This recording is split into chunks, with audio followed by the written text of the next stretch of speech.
We get to a point in pursuing our goals where we just get used to it. We get used to the accomplishment and we take it for granted. The dopamine rush isn't from the accomplishment, it's not from having the thing you set out to get, it's from pursuing it, it's from wanting it. That's why drug addicts always need more, because they're always pursuing it. It's even when they have it, it's not enough. It's always pursuing the next thing. I talk a lot about being present while simultaneously wanting more. Prepare for tomorrow but live for today. But I've taken for granted what I've achieved and how far I've come in my life. The issue is comparison on the macro level to other people. We accomplish so many things and achieve so many things, but we don't give ourselves credit because no one else really seems to care. We don't have that validation of achieving the goal. It seems so insignificant in the grand scheme of things that if we don't accomplish something that is so big and grand that it gets noticed by everybody and everybody cares about it, then it really isn't that big of a deal, or it really doesn't matter. But in reality, it matters way more than we think. Every goal that we have achieved, every lesson that we have learned has molded us into the person that we are today. If you didn't play sports growing up, then you didn't get the lessons and the experiences from that. You may not have gotten that discipline or that leadership or that hard work. You may have found it through some other avenue if you're not a sports person, but if you're like me, that's where I got those traits, that's where I got those values and those attributes. Maybe that class you struggled with taught you about hard work and persistence in the face of adversity. Maybe losing someone close to you taught you to cherish life daily and to love freely.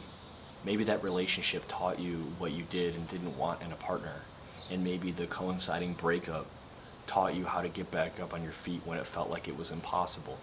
All of these things are accomplishments that have molded us into the people that we are today. And if it weren't for these small achievements, we wouldn't be the person that we are to be ready to make the big achievements. All these little things have added up. They're part of our foundation, our values, our principles that have made us prepared for the big achievement. No one ever accomplished something big in their life and not learned any smaller lessons along the way. You think some billionaire, some Elon Musk type, created their company without learning a bunch of lessons and failing a bunch of times on the way up? They didn't just wake up one day and hit that accomplishment. There were so many micro steps in there that were never seen by anybody. So celebrate the small victories, because they're just as important as the big ones. The other part of this is that change, no matter how positive, is always uncomfortable until it also becomes familiar.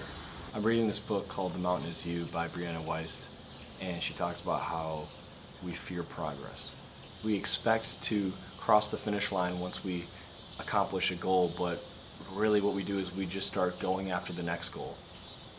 It's more of a checkpoint than a finish line. We want the next thing, we start the next goal.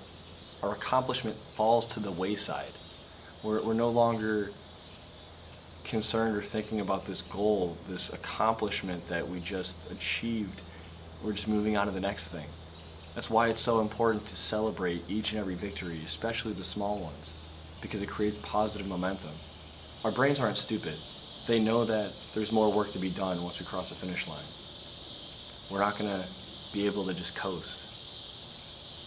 So what do? We self-sabotage.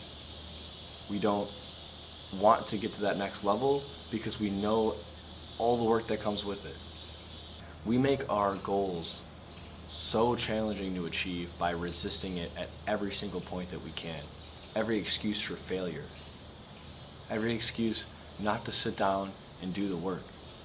The first sign of failure, we turn back and we start making excuses why it's okay. The reality is it's not acceptable. If we want to reach our goals, if we want to be the best version of ourselves that we can be, if we want to live a life worth living, a life that we are proud of, then we have to do the work. No one ever achieved anything without failing a bunch of times first. That's how we learn, that's how we grow. That's how we become better. To be good at anything in life, you have to fail and try again over and over and over again. That's the recipe to success. So many people don't even try, or they make up excuses to stop. And I don't know about you guys, but I'm done making excuses, because the only thing that gets in my way is me. And if that means that I'm going to fail a million times, then I'm going to fail a million times, and I'm going to enjoy the process.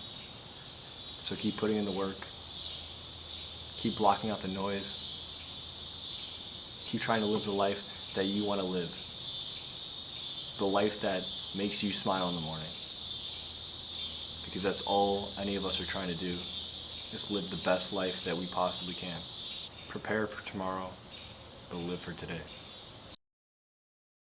Hey guys, if you liked the video, please leave a like.